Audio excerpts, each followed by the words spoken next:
अस्सलामुअलैकुम। आप सब जानते हैं कि हमारा YouTube चैनल बिलाल के वॉइस 2.0 डिलीट कर दिया गया है YouTube की तरफ से, शायद इसलिए क्योंकि हम सीरीज से हट के काफी ज्यादा बातचीत कर रहे थे फलस्तीन और इसराइल पे और काफी ज्यादा चीजें आपके साथ शेयर कर रहे थे, लेकिन यहाँ पे जो है वो बगैर किसी स्ट्राइक के, बगैर किसी वार्निंग के हमारा YouTube चैनल डायरेक्टली टर्मिनेट कर दिया गया। लेकिन अब आपकी सवारी है, इसके अलावा जो सीरीज में कैरेक्टर्स आते हैं, जैसे सलाहुद्दीन अय्यूबी सीरीज में बालिन का कैरेक्टर है, इसके अलावा बहुत से लाडगाई का कैरेक्टर है, बहुत से जो ऐसे कैरेक्टर्स होते हैं जिनकी तफसील से वीडियो अपलोड करनी होती है, वो भी हम इंशाल्लाह उसी चैनल पे अपलोड करेंगे जिसका नाम है टाइम ट्रैक। आपको मिल जाएगा लिंक डिस्क्रिप्शन में, आप जाके सब्सक्राइब कर लें और देखते हैं कि आप कितनी ज्यादा सपोर्ट्स अपलोड नहीं हो सकी पिछले कुछ दिनों में, तो वो एपिसोड्स भी इंशाल्लाह एक दो एपिसोड्स को छोड़ के उसके बाद जो भी एपिसोड्स आएंगी वो मैं खुद ही अपलोड करूंगा। यानी कि जो पिछली सारी एपिसोड्स रह गई हैं वो मैं खुद ही कवर करने की कोशिश करूंगा और इसके बाद सारी वीडियोस आप मेरी ही आवाज में सुन पाएंगे महमूद फाती के बारे में। तो आप एक तो टाइम ट्रैक चैनल का लिंक मिल जाएगा डिस्क्रिप्शन में, उसे सब्सक्राइब कर लें और महमूद फाती की जो भी वीडियोस रह गई हैं इंशाल्लाह वो भी जल्द हम कवर करेंगे। तो अब चलिए बात करते हैं सल्तनत उस्मानिया के सीजन 6 के लास्ट एपिसोड के बारे में, और इस एपिसोड के साथ ही सीजन 6 इख्तिताम पजीर हो जाएगा। एपिसोड के शास बुलाएंगे और उस्मान के लिए जहन्नुम बन जाएंगे। जहन्नुम नाज़रीन, इसके बाद हम देखते हैं कि कई कबीले में सब लोग जमा होते हैं, सबकी नजरें उस्मान साहब पर होती हैं जो सोफिया को लेकर कबीले में आ रहे होते हैं। सोफिया को देखकर लोग नारे लगाते हैं, तुम मरोगी तुम मरोगी। फातिमा हलीमा से कहती है, बिल आखिर सच गालिब आ गया है। लोगों में पहुंचते साथ ही उस्मान साहब सोफिया को सबके सामने फेंक देते हैं। सोफिया की वाहिद उम्मीद उसके सामने खड़ी हलीमा होती है जिसे वो बहुत हसरत से देख रही होती है। उस्मान साहब कबीले वालों से कहते हैं, ऐ काई के लोगों, जिसने सारे वक्त में हमारा खून बहाया, जिसने हमें धोखा दिया, अब उस सोफिया से हिसाब लेने का वक्त आ गया है। ये कहते साथ ही उस्मान साहब घोड़े से उतर जाते हैं और सोफिया हलीमा से कहती है, मुझे माफ कर दो, गुस्से ने मेरी आंखें अंधी कर दी थी, मैं तुम्हें तकलीफ नहीं पहुंचाना चाहती थी। बाला खातून गुस्से से कहती है, तुम उसी तरह मरोगी जिसकी तुम हक खयानत। ये औरत ही है जो ये सब सरजमीन पर ले आई। मैं चाहता हूं कि आप लोग इसे देखें और सबक सीखें। काई कबीले में हिसाब कभी खुफिया नहीं रखा जाता, जो कोई भी जुल्म करेगा उसका हिसाब इसी मैदान में होगा। ये कहते साथ ही उस्मान साहब तलवार जैसे बेनियाम करते हैं तुर्गुत बे यगीद को लेकर वहां आते हैं और गौस के मुंह से बेसाख्ता निकलता है, चाचा जान। आई कुछ शामिल से पूछता है, ये क्या हो रहा है? तुर्गुत बे यगीद को भी उस्मान साहब के सामने फेंक देते हैं, हुजूर मैंने जो किया आप ना करें। तो खोजा भी चिल्लाते हुए कहते हैं, बकवास बंद करो बुज़दिल कुत्ते, मरते हुए तो कम से कम इज्जत से मरो। उस्मान साहब यगीद से पूछते हैं, हमें तुमने कितने सिक्कों में बेचा?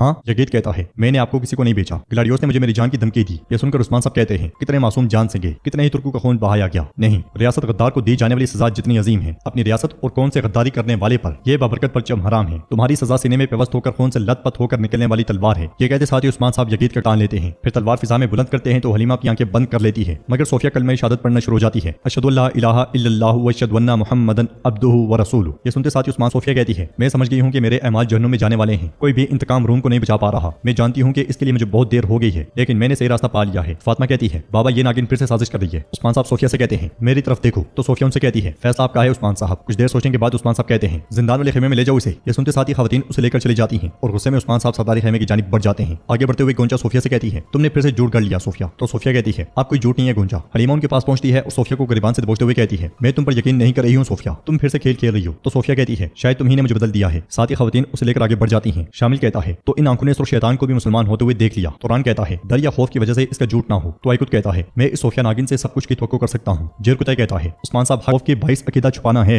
या नहीं, हमें मोहतात रहने की जरूरत है। उस्मान साहब कहते हैं, हम बिल्कुल ऐसा ही करेंगे, वो सच कह रही है या झूठ ये हम जान लेंगे, लेकिन वो तब तक जिंदान वाले खेमे में रहेगी, वो इस्लामी कवानीन के मुताबिक जिंदगी गुजारेगी। इसलिए बुरान वहां पे आकर कहता है, हुजूर आपके हुक्म के मुताबिक तमाम सदरान आ चुके हैं। ये सुनते साथ उस्मान साहब बाकी सबके साथ खेमे से बाहर आते हैं, जहां पे तमाम सदरान और सिपाही खड़े होते हैं। सलाम के बाद उस्मान साहब कहते हैं, मेरे सरदारों, मेरी बहनों, मेरे सिपाहियों, हम आलमी निजाम के मकसद से हर किस पीछे नहीं हटे। हमने जहां भी किसी मजलूम का आंसू देखा हमने उसे अपने दिल का कहते हैं, हुक्म आपका फरमान आपका और मैं आपकी शाना बिशाना खड़ा हूं उस्मान साहब, आपकी अमानत मेरी अमानत है। कोजाबे के बाद सरदार हसन आगे बढ़ता है। उस्मान साहब फरमान उसे देते हुए कहते हैं, मुदरोना किला अब आपकी मलकियत है। हसन को यह जिम्मेदारी मिलने पर जेरकुतै को बहुत गुस्सा आता है। फिर उस्मान साहब के हुक्म पर अलाउद्दीन आगे बढ़ता है और उस्मान साहब उसे आग के साथ किला सौंप देते हैं। फरमान लेते हुए अलाउद्दीन कहता है, मेरे सरदार की इशारा करता जगह मेरा मकसद और मेरा सबसे कीमती खजाना है, सलामत रहे हुजूर। फिर उस्मान साहब हरिस्तों को बुलाते हैं और उसे कहते हैं, कई ऐसे भी हैं जो अपनी गफलत से कभी नहीं जागती, लेकिन तुमने सही रास्ता पा लिया है, अब तुम मेरी जमीनों में रिहाइश पजीर रोमी लोगों की देखभाल करोगी। तो हरिस्तों कहता है, शुक्रिया उस्मान साहब, मैं उन्हें उस मोहब्बत और अवदारी का जिक्र सुनाऊंगा जो मैंने आपने देखी है। फिर सरदार हसन कहता है, आपने हमारे दिलों को फतह कर लिया है, हम खाना बदोश कबीला थे और आपकी बदौलत हम एक अजीम सल्तनत बन चुके हैं, लेकिन मैंने एक बुरी खबर सुनी है, कहा जा रहा है कि शहंशाह अपनी पूरी ताकत के साथ हम पे हमला करेगा। यह सुनकर उस्मान साहब कहते हैं, तो उसे आने दो, हम एक कदीम बुलंद वाला दरख्त के मानिंद हैं जो तूफानी आंधियों के सामने भी नहीं झुकता, उन्हें आने दो, हमारे पास उन सबको दफन करने के लिए काफी जमीन है अल्हम्दुलिल्लाह। सरदार कोजा कहते हैं, मेरा बुरा दिल तजस्सुस और तलब से लबरेज है उस्मान साहब, आपने हमें सब कुछ बताया लेकिन आपने हमें ये नहीं बताया कि हम कहाँ जा रहे हैं, बताइए हम अपने घोड़ों की बाग की समत मोड़ेंगे। तो उस्मान साहब कहते हैं, ए ईमान से लबरेज दिलों वाले बहादुर, अब से हमारा हदफ सिर्फ एक सरजमीन नहीं होगा बल्कि हमारी मंजिल तमाम सरजमीनें होंगी जहाँ सूरज गुरूब होता है, यानी कि मगरिब की जमीन है। मैं अल्लाह की कसम खाकर कहता हूँ कि हम कभी भी इस नारे से पीछे नहीं हटेंगे। ये कहते साथ उस्मान साहब तलवार लहराते हुए अल्लाहु अकबर का नारा बुलंद करते हैं। तो सब सरदार और सिपाही भी उनकी आवाज में आवाज मिलाते हुए अल्लाहु अकबर के नारे लगाते हैं। उधर जिंदान में सोफिया रोते हुए दुआ मांग रही होती है, मेरे मालिक मुझे माफ फरमा, इसलिए मैं बाला खातून जिंदान में दाखिल होती हैं और उसे भी तुम्हारी जरूरत है, तुम मेरा रास्ता रोशन करो, क्या तुम मेरी मदद करोगी? अगले मंजर में सारे के सारे लश्कर एक मैदान में जमा होते हैं और सबके चेहरे हशाश बशाश होते हैं। उस्मान साहब कहते हैं, तो चलो अपने रास्ते पर चलते हैं, बिस्मिल्लाह। ये कहते और सुनते साथ ही सब घोड़े दौड़ा देते हैं। आवाज गूंजती है, जिस दिन से गारे हीरा से हक की आवाज गूंज रही थी, हमने कभी अपने मकसद से इनराफ नहीं किया, हम बुरगुज़ीदा पैगंबर सल्लल्लाहु अलैहि वसल्लम के रोशन करदा रास्ते से कभी नहीं हटे। मेरे सीने से उभरने वाला चिन्नार, हमने उसे अजीम फतह का ख्वाब समझा। हमने मसाइब, मुश्किलात और शिकस्त के बावजूद अपना रास्ता मुंतखब किया। हम चाहते थे कि आलिम इस्लाम एक हो,